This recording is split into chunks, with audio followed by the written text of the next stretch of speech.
Selamat malam, salam sejahtera bagi Bapak, Ibu, dan saudara-saudara dimanapun saudara berada. Kiranya damai dan sukacita yang daripada Tuhan kita, Yesus Kristus, melimpah dalam hati dan kehidupan saudara semua. Sapaan malam kita pada hari Kamis 5 November 2020 terambil dari kitab Ibrani 13 ayat 5 dan 6. Sebelumnya, mari kita berdoa. Ya Tuhan, terangi hati dan pikiran kami dengan kuasa Roh Kudus-Mu, agar firman-Mu yang kami baca dan renungkan sekarang ini dapat kami mengerti, kami hayati, dan kami berlakukan dalam kehidupan kami hari lepas hari. Berfirmanlah ya Tuhan, kami siap mendengarkannya. Amin. Ibrani 13 ayat 5 dan 6 yang tertulis demikian. Janganlah kamu menjadi hamba uang dan cukupkanlah dirimu dengan apa yang ada padamu.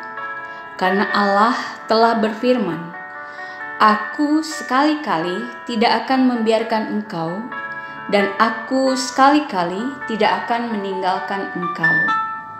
Sebab itu, dengan yakin kita dapat berkata, Tuhan adalah penolongku. Demikian pembacaan firman Tuhan. Saudara-saudara yang dikasihi oleh Yesus Kristus, ada kisah inspiratif buat kita di masa sulit sekarang ini. Seorang wanita dari Jepang, Saki Tamogami, mempunyai impian akan pensiun dalam usia muda. Ia bercita-cita membeli sebuah rumah dan pensiun dalam usia 30-an. Selama 16 tahun, Saki Tamogami sudah mulai disiplin dalam penggunaan keuangannya. Ia mulai hidup hemat. Sejak usia 18 tahun, ia sudah mulai menabung dan hidup hemat. Setiap harinya, ia membatasi pengeluaran biaya makan hanya 200 yen, setara dengan 26.700 rupiah. Ketika ia berusia 27 tahun, ia berhasil membeli rumah pertamanya sekitar 10 juta yen atau senilai 1,3 miliar. Rumah keduanya sekitar 18 juta yen. Dan rumah ketiganya yang ia beli di usianya yang ke-34 bulan Mei 2019 yang lalu bernilai 37 juta yen. Bahkan ia juga memiliki sebuah kafe khusus untuk kucing. Di usia 34 tahun ia memutuskan untuk pensiun. Sekarang Saki Tamogami hanya duduk santai sambil menikmati uang yang mengalir tiap bulan dari rumah-rumah yang ia sewakan. Setiap bulan ia bisa mengumpulkan uang dari tiap rumah yang disewakan sebesar 30.000 yen. Saudara-saudara, dengan cara yang sama Tuhan sudah mengajarkan tentang menabung kepada orang pilihannya, yaitu Yusuf. Dengan hikmat Tuhan, Yusuf berhasil memimpin negeri Mesir untuk lepas dari masa sukar. Dengan strateginya untuk menabung dari panen yang berkelebihan, pada masa 7 tahun kelimpahan, Yusuf berhasil membuat negeri Mesir termasyhur dan menjadi berkat bagi bangsa-bangsa lain di sekitarnya. Bagaimana dengan kita, saudara dan saya? Apakah mode hemat sudah menjadi kebiasaan kita? Atau sebaliknya, gaya hidup konsumerisme kita lebih suka menghabiskan berapapun yang menjadi penghasilan kita. Di masa sukar sekarang ini, akibat pandemi COVID-19 yang sudah berlangsung hampir 9 bulan ini, hampir semua orang merasakan kesulitan finansial.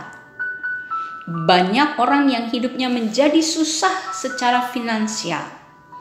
Hampir semua orang saat ini meradang karena kesulitan ekonomi.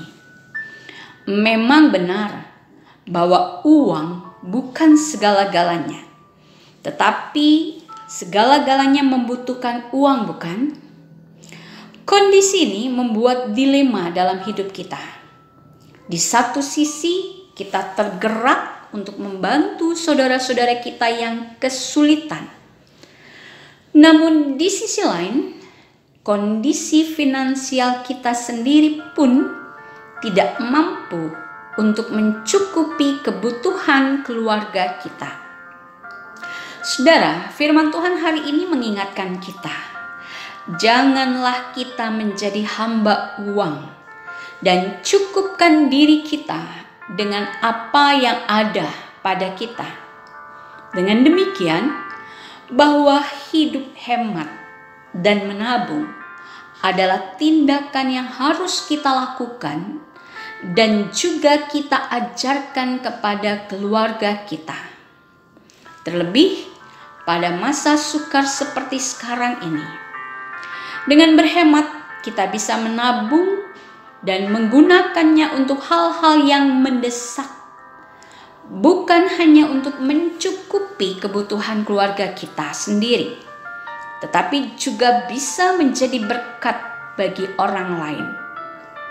Dengan gaya hidup berhemat, kita bisa belajar untuk mencukupkan diri dengan apa yang ada dan tidak membiarkan uang mengendalikan hidup kita. Sepertinya bukan hal yang mudah jika kita sudah terbiasa dengan gaya hidup konsumerisme, gaya hidup boros, gemar mengeluarkan uang untuk hal-hal yang bukan kebutuhan pokok. Namun, dengan pertolongan Tuhan, tidak ada yang sulit atau bahkan terlambat. Kita bisa memulainya dari sekarang.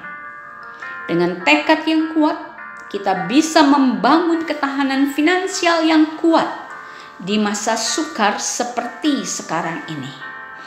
Dengan berpegang pada janji Tuhan, aku sekali-kali tidak akan membiarkan engkau, dan aku sekali-kali tidak akan meninggalkan engkau. Oleh karena itu, saudara, jangan sekali-kali kita meninggalkan Tuhan. Selalu datang ke hadirat Tuhan, mendengar sapaan firman-Nya, dan menjadi pelaku firman Tuhan adalah bukti kita mengasihi Tuhan kita dengan sungguh-sungguh. Amin. Mari kita bersatu dalam doa. Bapa yang baik, ampuni kami apabila selama ini kami menyia-nyiakan apa yang ada pada kami dengan hal-hal yang tidak perlu. Ya Roh Kudus, mampukan kami untuk mulai hidup dengan disiplin dan memanage keuangan kami dengan baik, sehingga hidup kami tidak dikendalikan oleh materi atau finansial atau uang, melainkan kami mampu mengendalikan semuanya itu di bawah terang firman Tuhan, sehingga kami, Tuhan, pakai sebagai alat berkat-Mu bagi orang di sekitar kami. Terima kasih Tuhan untuk penyertaan, kekuatan, dan berkat-berkat-Mu bagi kami di sepanjang hari ini. Sertai istirahat malam kami, dan bangunkan kami esok pagi dengan kehidupan dan iman yang semakin bertumbuh di dalam Tuhan. Berkati dan lindungi saudara-saudara kami yang masih harus bekerja mencari nafkah di sepanjang malam ini. Berkati mereka yang dalam kondisi lemah tubuh, mereka yang terbaring sakit di rumah, ataupun yang dalam perawatan di rumah sakit, dengan jamahan tangan-Mu dan obat-obat yang dikonsumsi, kiranya dapat memulihkan kesehatan mereka. Berkati bumi ini ya Tuhan, yang saat ini sedang dilanda pandemi COVID-19. Kami percaya hanya kuasa Tuhanlah yang mampu mengusir virus corona dari muka bumi.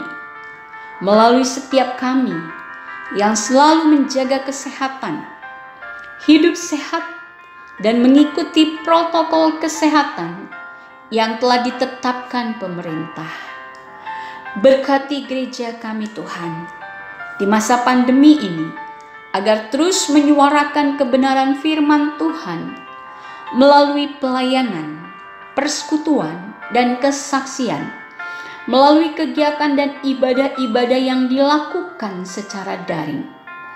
Berkati para petugas kesehatan, para aparat, dan Satgas Covid dalam menjalankan tugas mereka dengan baik, dan lindungi mereka agar tidak terpapar COVID-19. Inilah doa syukur kami. Kiranya Tuhan Yesus berkenan mendengar dan mengabulkan seruan permohonan kami ini. Dalam nama Tuhan Yesus, kami sudah berdoa dan mengucap syukur. Amin. Demikian sapaan malam ini. Selamat beristirahat. God bless you.